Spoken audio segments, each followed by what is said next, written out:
Hello and welcome back to JEE nerds. तो अब JEE mains का पेपर 2025 का जनवरी अटेम्प्ट इतना ज़्यादा करीब आ चुका है और ऐसे में हम लोग एक जो सीरीज़ लेकर आ रहे हैं तुम्हारे लिए कि फिजिक्स केमिस्ट्री और मैथमेटिक्स के सबसे ज़्यादा वेटेज रखने वाले चैप्टर्स, सबसे ज़्यादा इंपॉर्टेंट चैप्टर्स, कि अगर तुम इस सब्जेक्ट में स्ट्रगल कर रहे हो, अगर तुम्हें लग रहा है कि तुम्हारे नंबर नहीं बन पाएंगे या फिर कुछ ऐसा लाइफ सेविंग वो चाहते हो कि भैया बस इतना इतना कर लूँ कि इसमें नैया पार हो जाए, नंबर स्कोर मैं दूसरे सब्जेक्ट में कर लूँगा, या फिर अगर वो बच्चे जो जानना चाहते हैं कि किससे वेटेज सबसे ज़्यादा आ रही है, कौन से चैप्टर से मैं सवाल सबसे ज़्यादा प्रैक्टिस करूँ, कौन से चैप्टर्स पे मैं अपनी पकड़ सबसे ज़्यादा बना के रखूँ, उन सभी बच्चों के लिए वीडियो होने वाला है। आज अपन डिटेल में बात करेंगे फिजिक्स के कुछ 11 चैप्टर्स के बारे में, जिससे तुम्हारे 65 के करीब पिछले 2-3 सालों में 65 प्लस क्वेश्चन, 65 प्लस नंबर का पेपर आ रहा है 100 में से। तो मतलब 65% मार्क्स तुम्हारे बैठे बैठे सिर्फ इन 11 चैप्टर से कवर हो जा रहे हैं। तो स्टार्ट करते हैं वीडियो के साथ। सबसे पहली चीज, चैप्टर्स में सीधा कूदने से पहले कुछ इंपॉर्टेंट पॉइंट्स फॉर फिजिक्स। सबसे पहला, अगर तुम फिजिक्स में स्कोर करना चाहते हो तो increase your problem solving. Problem solving increase करने से मेरा मतलब है नंबर ऑफ क्वेश्चन सॉल्व। देखो फिजिक्स में क्या हो रहा है, इसको भी साथ ही में ले लेते पॉइंट को। And revise formulas daily. अभी मैं आगे तुम्हें पेपर लेवल के बारे में भी बताऊंगा, बट फिजिक्स में हो क्या रहा है, तुम देखोगे अधिकतम सवाल जो है ना वो आ रहे हैं तुम्हारे फॉर्मूला बेस्ड। जितना अच्छी तुम्हारी फॉर्मूला पे पकड़ है और जितना अच्छे से तुम्हें उस फॉर्मूला को अप्लाई करना आता है, उतना ज़्यादा पॉसिबिलिटी बन जाती है कि तुम फिजिक्स में एक अच्छा स्कोर लेकर आ जाओगे। फिजिक्स में खासकर जेई मेंस में तुम्हें बहुत ज़्यादा दिमाग नहीं लगाना पड़ रहा है। पहले होता था कि तुम्हें कहानी विजुअलाइज करनी पड़ रही है, ये कुछ हुआ, फिर यहाँ से दूसरी चीज़ हुई, फिर तीसरी चीज़ हुई, फिर तुमसे चौथा कुछ पूछा। अब जेई मेंस में ऐसा नहीं हो रहा है। बस इस स्टेप पे तुमने अगर सही फॉर्मूला अप्लाई कर दिया, ठीक से कैलकुलेशन कर दी, तो तुम्हारा आंसर यहीं के यहीं आ जाता है। और इसको कैपिटलाइज करने के लिए अपने को जितने ज़्यादा अपन सवाल सॉल्व करके चलेंगे और फॉर्मूलाज पे जितनी अच्छी अपनी पकड़ होगी, उतना ज़्यादा अपन फायदे में रहेंगे। इसलिए फॉर्मूलाज को डेली रिवाइज करते चलो। जो मेजर फॉर्मूलाज हैं, जो 11 चैप्टर्स बताऊंगा, उन सब के जो सारे फॉर्मूलाज इंपॉर्टेंट वाले हैं, उन सब पे तुम्हारी बहुत अच्छी पकड़ होनी चाहिए। ठीक है, अगली बात कर लेते हैं। जैसा मैंने बताया था कि पेपर लेवल जो हम एक्सपेक्ट कर रहे हैं, उस बारे में थोड़ी सी बात कर लेते हैं। 75 से 80% पेपर जो है वो इजी से मॉडरेट साइड पर रहता है। फिजिक्स पीसीएम तीनों सब्जेक्ट्स में से फिजिक्स सबसे ज़्यादा इजी पूछी जा रही है। और मेरे मानने में अगर फिजिक्स में तुम स्कोर नहीं कर रहे हो तो that is very criminal thing to do. ऐसा मत करना। सारे क्वेश्चन जैसे मैंने बताया फॉर्मूला ओरिएंटेड आ रहे हैं और 20% सवाल ही जो है वो नए या टफ रहते हैं। ये भी तुम ऐसे अगर कवर करना चाहो ना, अगर तुमने पिछले सालों के जेई मेंस के डिफिकल्ट क्वेश्चंस की प्रैक्टिस कर ली, तो तुम्हारी जो थिंकिंग एबिलिटी है वो उतनी डेवलप हो जाती है कि ये जो 20% नया सवाल आएगा, इसको भी तुम बहुत अच्छे से हेड ऑन टैकल कर सकते हो और फिजिक्स में अपने 95, 96, 92 ऐसे मार्क्स जो है वो स्कोर करके लेकर आ सकते हो। ठीक है, अब जिस चीज़ के लिए तुम यहाँ बैठे हो, सबसे मतलब वो वेट कर रहे हो, chapters for 60 plus marks. 60 plus तो मैंने बस एक पॉलिटिकल वो सेफ्टी के लिए लिख दिया है, बट एक्चुअलिटी में अगर तुम्हारी किस्मत अच्छी रही तो बहुत अच्छा चांस है कि ये 65 से 70 नंबर तुम्हारे इन चैप्टर्स से बन जाए। ठीक है, तो लिस्ट से शुरू करते हैं। लिखे यहाँ पे सिर्फ चैप्टर्स के नाम है, लेकिन मैं साथ में बताते बताते तुम्हें सब टॉपिक्स और कौन से इंपॉर्टेंट चीज़ें उससे आ रही हैं वो सब भी बताता चलूँगा। सबसे पहला, मॉडर्न फिजिक्स। मॉडर्न फिजिक्स से ज़्यादा फॉर्मूला ओरिएंटेड सवाल किसी चैप्टर से नहीं बनता है। मॉडर्न फिजिक्स में तुम्हारा रेडियो एक्टिविटी तो कट गया है शायद, लेकिन बाकी जो चीज़ें हैं जैसे तुम्हारा आइंस्टाइंस इफेक्ट जो है, फोटो इलेक्ट्रिक इफेक्ट से सवाल आ रहा है। तुम्हारा फोटो इलेक्ट्रिक इफेक्ट की एक इक्वेशन होती है, इतना ईजी उससे सवाल बन जाता है। बस तुम्हें 4-5 थोड़ा सा डेसिमल वेसिमल दे देगा, तुम्हें बस सब्सट्रैक्शन करनी होती है और तुम्हारा काम बन जाता है मॉडर्न फिजिक्स में। इसके अलावा मॉडर्न फिजिक्स में न्यूक्लियाई से वगैरह से सवाल आ जाते हैं। न्यूक्लियाई में फर्मी डिस्टेंस वगैरह, इन सब चीज़ों से सवाल आ रहे हैं। मॉडर्न फिजिक्स में atomic structure, Bohr radius, Bohr atomic model, इस सब पे भी अच्छा खासे पकड़ तुम्हारी होनी चाहिए। Again at the end of the day तुम देखोगे सब चीज़ एट द एंड फॉर्मूला ही है। बोहर एटॉमिक मॉडल के रेडियस का एक डेफिनेट फॉर्मूला है, डिस्टेंस का एक जेड की वैल्यू, वेलोसिटी का एक डेफिनेट फॉर्मूला है, तुम्हारे हाइड्रोजन एनर्जी ट्रांजिशन का एक डेफिनेट फॉर्मूला है। इन सब टॉपिक्स से सवाल बनता है। इन सब टॉपिक्स के अगर तुम्हें फॉर्मूलाज याद है, मॉडर्न फिजिक्स में जितना ज़्यादा तुम्हें फॉर्मूला पर अच्छी पकड़ होगी, उतना ज़्यादा तुम फायदे में रहोगे। सवाल हद से ज़्यादा ईजी आता है, बहुत ही आसान आता है, बट फॉर्मूला याद होना चाहिए। और कैलकुलेशन में डेसिमल में बेवकूफ़ी मत करना। इसमें क्या है, ऐसे दे देता है कि बाइंडिंग एनर्जी है 5.3264 मेगा इलेक्ट्रॉन वोल्ट, तो फिर उसके बाद कुछ और दे देगा। फिर जब तुम माइनस करने जाओगे तो बच्चे सब्ट्रैक्शन में गलती कर देते हैं, तो वो मत करना। थोड़ा सा अपनी कैलकुलेशंस को भी बना के रखना। ठीक है, इलेक्ट्रोस्टैटिक्स। इलेक्ट्रोस्टैटिक्स में तुम्हारा कूलम्स लॉ वगैरह से कभी कभी सीधा सवाल पूछ लेता है, नहीं तो इसमें बहुत ज़्यादा फेवरेट है इनके फील्ड और पोटेंशियल पे सवाल, और फील्ड और पोटेंशियल के इंटरप्ले पे सवाल, कैसे वो रेडियस से डिवाइड वगैरह करके कैसे सवाल आते हैं।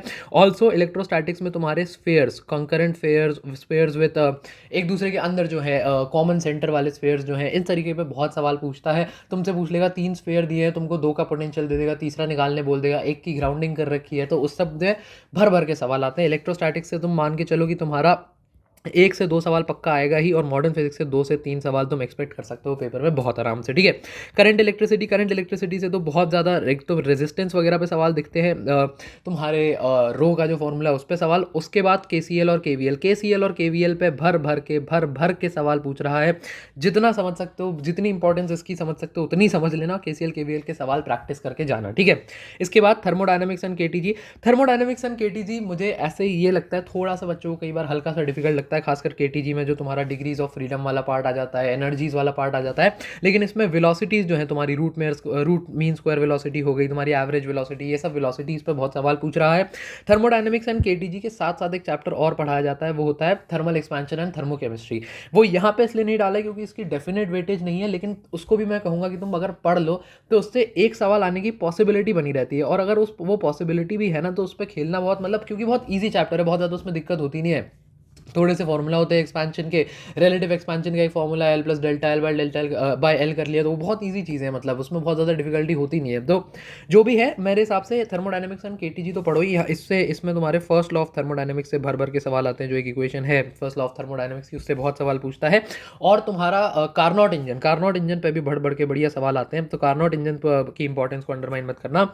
ईएम वेव्स जो है इतना आसान चैप्टर है, और ईएम वेव से एक सवाल जेई मेंस पिछले कई सालों से पूछ ही रहा है, तो 1 क्वेश्चन इससे डिफाइंड है, प्लस 4 नंबर तुम्हें इतने इजीली मिल जाते हैं। इसमें मुझे जनरली दिखा कि जो मैग्नेटिक फील्ड की इक्वेशन और इलेक्ट्रिक फील्ड की इक्वेशन और उसका जो इंटरप्ले होता है ईएम वेव्स में, उससे सवाल आता है बढ़िया, तो उसको ज़रूर पढ़ लेना एक बार। तुम्हारे उसमें क्या मैक्सिमम एम्पलीट्यूड वगैरह का फॉर्मूला है, जो B0/2 वगैरह, मेरे को एक्जैक्टली याद नहीं है, म्यू का भी कुछ रोल आता है उसमें, बट वो पार्ट थोड़ा देख के जाना। और ईएम वेव्स में कहूँगा एक बार अगर एनसीईआरटी रीडिंग लगा लो, खासकर ईएम वेव्स में ना एक टेबल दिया होता है जहाँ इन्होंने बहुत सारे अलग ईएम वेव्स की बात करी है, जैसे माइक्रो का क्या काम है, रेडियो वेव्स का क्या काम है, थोड़ा बहुत इनकी फ्रीक्वेंसी और वेवलेंथ की रेंजेस वगैरह पे तुम नजर मार के चले जाना, क्योंकि थ्योरी सवाल सीधा से पूछ लेता है, ठीक है। अगली बात, मूविंग चार्जेस, एमईसी और magnetism. MEC is moving magnetic effects of electric current. तो ये सारे चैप्टर्स मतलब बहुत ज़्यादा अंडरस्टूड है इसमें एम्पियर सर्किटल लॉ पे अच्छा खासा सवाल आ जाता है, तुम्हारा मूविंग चार्जेस पे सवाल आ जाता है, तो मूविंग चार्ज का अगर कोई इलेक्ट्रिक फील्ड में गया तो उसका क्या इंटरप्ले आता है, क्या कैसे बनता है, वो सारी जो चीज़ें हैं, R=QV/MB, शायद मैं फॉर्मूला भूल रहा हूँ, वो याद करके नहीं बैठा हूँ, बट जो भी है वो तुम देख लेना। और इसके अलावा इससे ना एक बच्चे अंडरमाइन करके चले जाते हैं, चीज़ छोड़ के चले जाते हैं, वो है गैल्वानोमीटर। मैंने पिछले सालों में गैल्वानोमीटर से सवाल आते हुए देखे। इसको या तो तुम उसमें मान सकते हो कि यूनिट्स डायमेंशंस, और उसमें जब तुम्हें इंस्ट्रूमेंट्स पढ़ाए जाते हैं तो वहाँ पे कुछ को वहाँ पे पढ़ाया जाता है, नहीं तो हमें गैल्वानोमीटर इसी चैप्टर के अंदर पढ़ाया था, तो हम पढ़ के चले गए थे। मेरे पेपर में गैल्वानोमीटर से सवाल आ गया था और मैं बहुत खुश हो गया था कि अरे शिट यार, ये पढ़ लिया मैंने, किसी ने बता दिया था मुझे भी। तो ऐसा तुम्हारे साथ भी हो, इसलिए गैल्वानोमीटर। बाकी ये जो चैप्टर है इसमें जितने फॉर्मूलाज है तुम्हारा, चाहे बायो सवार्ट लॉ हो गया या जितने भी चीज़ें हैं, उन सबको पढ़ के जाना ही है। ये बहुत इंपॉर्टेंट चैप्टर है, इससे तुम्हारे 2 से 3 क्वेश्चन आते ही आते हैं, मान के चलना इस बात को, नहीं तो एक तो डेफिनेटली अभी गारंटी दे रहा हूँ आएगा ही आएगा, ठीक है। अगली चार्ट पे चलते हैं, ग्रेविटेशन को मैं इंपॉर्टेंट में इसलिए डाला है क्योंकि ग्रेविटेशन से अगर अपना सवाल नहीं भी आया ना तो इसका तुम्हें इलेक्ट्रोस्टैटिक्स में बहुत काम आ जाएगा, ग्रेविटेशन की अंडरस्टैंडिंग का। तो इसलिए इस चैप्टर को पढ़ना is very fruitful for you guys. और इसमें एक क्वेश्चन बहुत समय से आ ही रहा है, मतलब एक ट्रेंड बना हुआ है कि ग्रेविटेशन से एक क्वेश्चन वो पूछता है। जनरली वो क्या करेगा, तुम्हें 2 प्लैनेट्स दे देगा, फिर उसके बीच में यहाँ पे कहीं फील्ड पूछ ली, या एक के कारण दूसरे पे पोटेंशियल वगैरह पूछ लिया। फील्ड और पोटेंशियल से अधिकतम जो है वो सवाल आते हैं। और इसमें एक चीज़ बच्चे छोड़ के चले जाते हैं, वो होता है केप्लर्स लॉ। केप्लर्स लॉ को थोड़ा पढ़ लेना। केप्लर्स लॉ की खासकर जो पहला केप्लर लॉ हो तो बहुत आसान है, दूसरा केप्लर्स लॉ अपन थोड़ा छोड़ के चले जाते हैं, वो एलिप्टिकल और उस सब में जो कैलकुलेशंस आ जाती हैं वो थोड़ा छोड़ के चले जाते हैं। इसके लिए मैं तुम्हें एक सजेस्ट करूंगा, एजुनीति में मोहित गोइंका सर ने अपने ग्रेविटेशन वाली प्लेलिस्ट में लास्ट में केप्लर्स लॉ के बारे में बताया कि ग्रेविटेशन की एक आधे घंटे कुछ की रिवीजन की वीडियो है, वहाँ से मैंने केप्लर्स लॉ देख के पढ़ा था अपने टाइम पे, तो वो मुझे काफ़ी यूजफुल रहा था। सवाल नहीं आया पेपर में बट समझ आ गया था केप्लर्स लॉ मेरे में क्या है, तो वो तुम अपने ये पढ़ के जाना। मैं कहूँगा कि मतलब छोड़ो मत, क्योंकि ग्रेविटेशन से एक आध सवाल आता है, वो तुम्हें पता नहीं है कहाँ से आएगा। ज़्यादा पॉसिबिलिटी है कि इधर से ही आ जाए, लेकिन अगर इधर से आ गया तो फिर बड़ा दुख होगा, इसलिए पढ़ लेना इसको, ठीक है। इलास्टिसिटी एंड सॉलिड्स से एक सवाल तुम्हारा आता ही आता है न्यूमेरिक टाइप में। जनरली मैंने इलास्टिसिटी एंड सॉलिड्स का सवाल देखा है, इसमें भी तुम्हारे मॉड्यूलस पे बहुत सारे सवाल आते हैं, अधिकतम समय इसमें मॉड्यूलस पे ही सवाल पूछा जाता है और हुक्स लॉ पे, तो इन दोनों चीज़ों को पढ़ लेना। मैं समझता हूँ कि बहुत सारे बच्चों को अधिकतम ये चैप्टर पसंद नहीं आता है, सॉलिड्स और इलास्टिसिटी वगैरह, लेकिन अब इस लिस्ट में मैंने फ्लूइड्स को नहीं डाला है, एक सवाल वहाँ से भी आता है बट उसको यहाँ नहीं डाला क्योंकि वो बहुत डिफिकल्ट माना जाता है, बच्चों को पसंद नहीं है, तो हर चीज़ नापसंद वाली नहीं डाली जा सकती, इसलिए अगर ये पसंद नहीं है तो बियर विद इट, ठीक है। कैपेसिटर से तो भैया डाइलेक्ट्रिक कांस्टेंट के साथ जितने सवाल प्रैक्टिस कर सकते हो करो, तुम्हारे पैरेलल प्लेटिंग हो गई, तुम्हारे सीरियल प्लेटिंग हो गई कैपेसिटर्स की, कैपेसिटर के बीच में आधे में तुमने डाइलेक्ट्रिक डाला है, आधे में नहीं डाला है, तो उसका क्या असर आता है, इस तरीके की चीज़ें कैपेसिटर से बहुत ज़्यादा पूछी जाती है। इसके अलावा अगर तुम्हारी किस्मत अच्छी हुई तो तुमसे बस कैपेसिटर की वो पूछ लेगा कि इक्विवेलेंट कैपेसिटेंस बताओ, तो उस पर भी सवाल आता है। अगर ये सवाल आ जाता है तो इक्विवेलेंट कैपेसिटेंस तो आई एम श्योर तुम सब बच्चे बता ही लोगे, बट डाइलेक्ट्रिक का रोल बहुत ज़्यादा लेकर आ गया है जेईई मेंस, तो डाइलेक्ट्रिक से रिलेटेड जितने सवाल हो सकते हैं ज़रूर प्रैक्टिस कर लेना, ठीक है। Units, dimensions, errors and vectors, इन सबसे मिला के तुम्हारे दो क्वेश्चंस आ ही आ रहे हैं, या तो तुमसे स्क्रू गॉज और वर्नियर कैलिपर बहुत फेवरेट है जेईई मेंस के, वर्नियर कैलिपर और स्क्रू गॉज पे खूब सवाल देखे मैंने। इसके अलावा तुमसे जैसे मैंने पीछे बताया था गैल्वेनोमीटर, और वो अगर तुम्हें यहाँ पढ़ाया गया है तो इसमें काउंट कर लेना, इस पे सवाल आते हैं, मेजरिंग इंस्ट्रूमेंट्स मतलब बोला जाता है उसको। और तुम्हारा एरर्स पे, तुम्हारे एरर्स के कैलकुलेशन पे एक सवाल। अब दिक्कत ये, एरर का कैलकुलेशन जो हमें स्टैंडर्ड स्कूल्स में या कोचिंग्स में पढ़ाया जाता है ना, वहाँ पे हमें सिंपल ऐसे पढ़ाया जाता है कि addition of errors, subtraction of errors, multiplication of error, और उसके तुम्हें तरीके पता है कि एडिशन में सारे ऐड कर दो, मल्टीप्लिकेशन वो पावर में चला जाए, ये सब तुम्हें मालूम है चीज़ें, ठीक है, बहुत बढ़िया। जेईई मेंस में ऐसे सवाल नहीं आता कि इन दो एरर्स को ऐड कर दो। जेईई मेंस में वर्ड प्रॉब्लम दी जाती है कि एक बच्चा लैब में एक एक्सपेरिमेंट कर रहा है, उसने ये रीडिंग वहाँ ली, उसने वो रीडिंग यहाँ ली, ऐसे ऐसे ऐसे ऐसे हुआ तो क्या होगा। उस तरीके के सवालों की तुम्हें प्रैक्टिस होनी चाहिए। उसका क्या तरीका है, पीवाईक्यू। जब मैं कह रहा हूँ जेईई मेंस में उसी तरीके का सवाल पूछा जा रहा है तो उसको लगा लो ना पीवाईक्यू में जाके।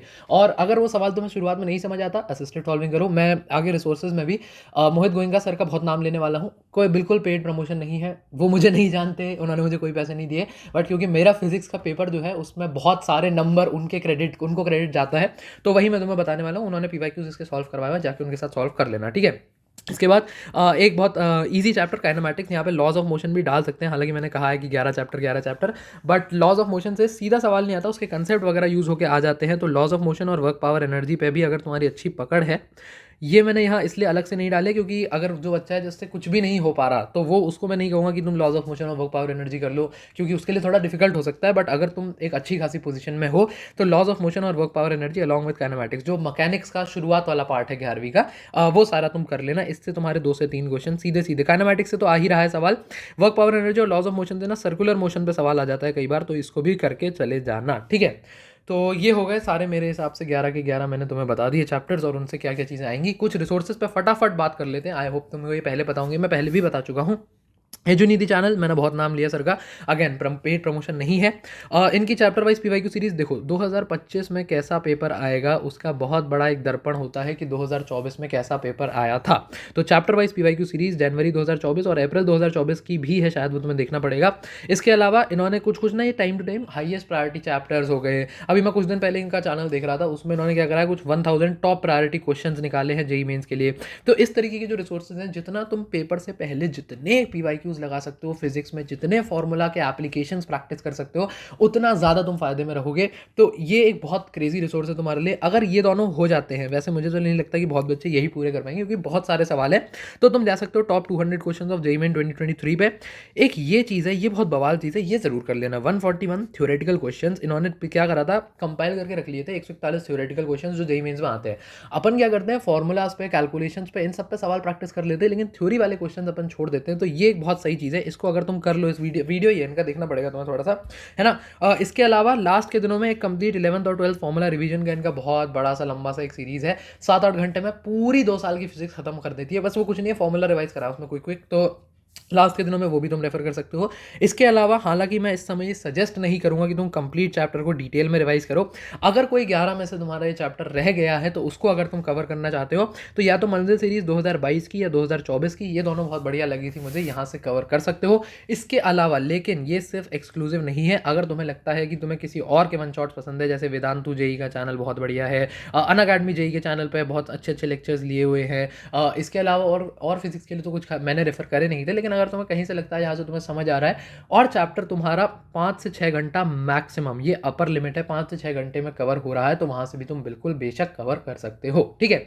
बाकी फिजिक्स जो है बहुत ज़्यादा डिफिकल्ट टू स्कोर नहीं होती है, जितना ज़्यादा इसमें अपना स्कोर मैक्सिमाइज कर सकते हो उतना ज़्यादा करने की कोशिश करना। कोई दिक्कत वगैरह हो तो कमेंट्स ड्रॉप कर दिया करो, पढ़ाई करते रहो। All the very best, good bye.